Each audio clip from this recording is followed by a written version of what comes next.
This is the Behind the Line podcast, coming to you from the wacky left coast capital of Seattle.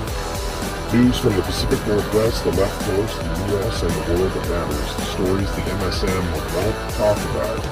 Deciphering the truth through all the lies. For more, visit BehindTheLinePodcast.com.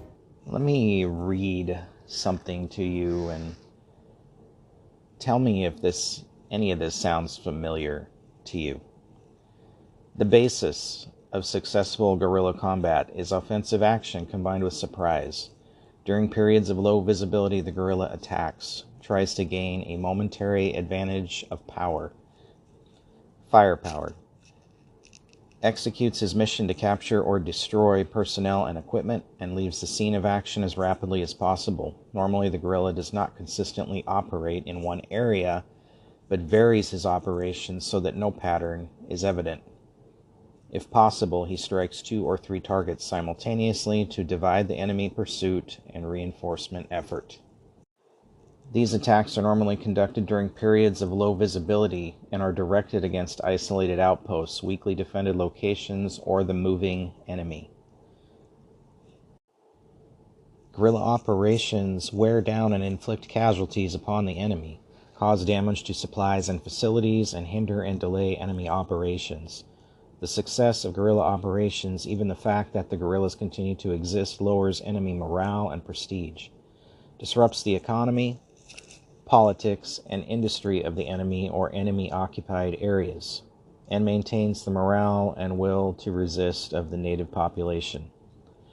Because guerrilla operations are primarily directed against lines of communication, industrial facilities, and key installations, they impede or interdict the movement of men and material and seriously affect the enemy's capability to supply, control, and communicate with his combat forces. In addition, the enemy is compelled to divert manpower and equipment to combat guerrilla activities. Another characteristic of guerrilla combat operations is the employment of multiple attacks over a wide area by small units tailored to the individual mission. This is not piecemeal commitment of units against single targets, but a number of attacks directed against several targets or portions of the targeted system. Such action tends to deceive the enemy as to the actual location of guerrilla bases, causes him to overestimate guerrilla strength, and forces him to disperse his rear area security and counter guerrilla efforts. A target is critical. This is talking about target selection. A target is critical when its destruction or damage will exercise a significant influence upon the enemy's ability to conduct or support operations. Such targets as bridges, tunnels, ravines, and mountain passes are critical to lines of communication. Engines, tires, and POL stores are critical to transportation. Each target is considered in relationship to other elements of the target system. Railroad systems. Railroads present one of the most profitable and easily accessible target systems for attack by guerrilla forces. In general, open stretches of track, switches, repair facilities, and coal and water supplies provide unlimited opportunities for attack. On electrified railroads, power substations, plants, lines offer critical targets. Types of railway targets vary with the geographical area. Railroad tracks are easily attacked by guerrilla units because it is almost impossible to guard long stretches of track effectively. Lightly armed mobile guerrilla units can inflict heavy damage on tracks. Guerrilla attacks against rails have far-reaching effects on an enemy who relies heavily upon railroad traffic for military movement. Power systems. Power lines are vulnerable to attack much in the same manner as wire communications. Large transmission towers often require demolitions for destruction. Critical points in any power system are the transformer stations. If these stations are not accessible but to attacks by guerrilla units, long-range fire from small or large-caliber weapons may disrupt their operations. Power-producing plants and steam-generating plants may be too heavily guarded for raid operations. To disable them, UW forces should concentrate on cutting off the fuel supply. Water supply systems. The disruption of water lines supplying industries can often be profitably accomplished. Water supplies generally are conducted through underground pipelines and may be destroyed with explosive charges. Raids against reservoir facilities and purification plants are also feasible, but the possible effects upon the civilian population must be considered. Psychological operations in support of unconventional warfare. Unconventional warfare involves ideological, religious, political, and social factors which promote intense emotional partisanship. Resistance organizations tend to attract personnel who accept violent change as a means of social action. They are motivated by hope for change. But the fluid nature of resistance activity, the alternate periods of isolation and combat, the surreptitious life make resistance personnel particularly susceptible to propaganda effects.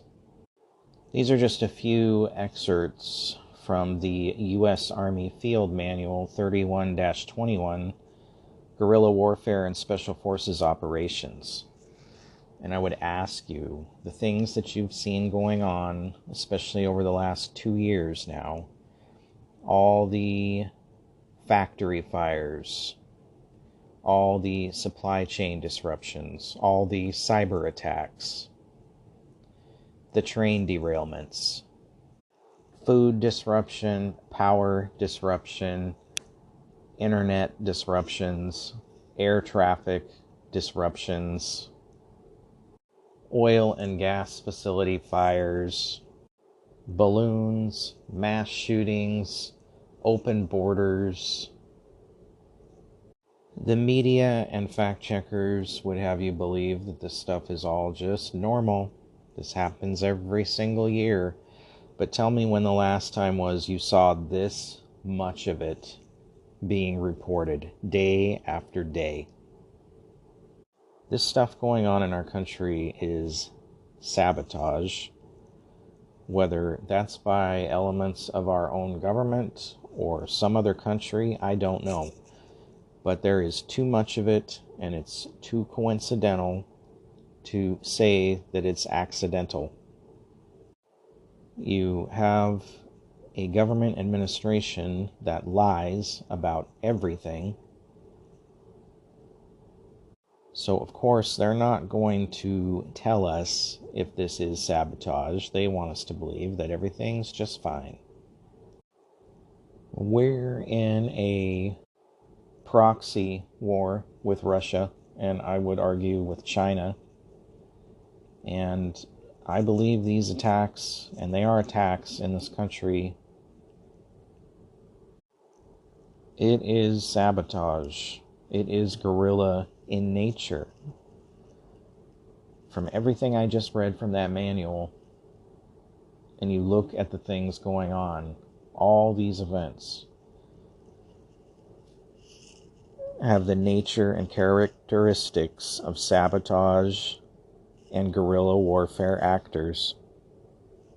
What can be done about it? Nothing. But you should be aware, and I think that these attacks will become more frequent and more serious in the near future. So this would be the time for you to prepare and be ready for the worst.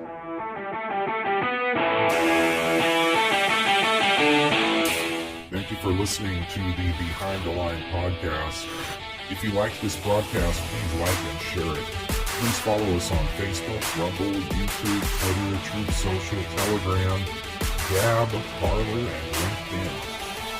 You can find our podcast at BehindTheLinePodcast.com, NetNewsNetwork.net, and on Anchor, Spotify, Amazon Podcasts, Apple Podcasts, Google Podcasts, iHeartRadio, TuneIn, and anywhere podcasts can be found. Thank you for your support.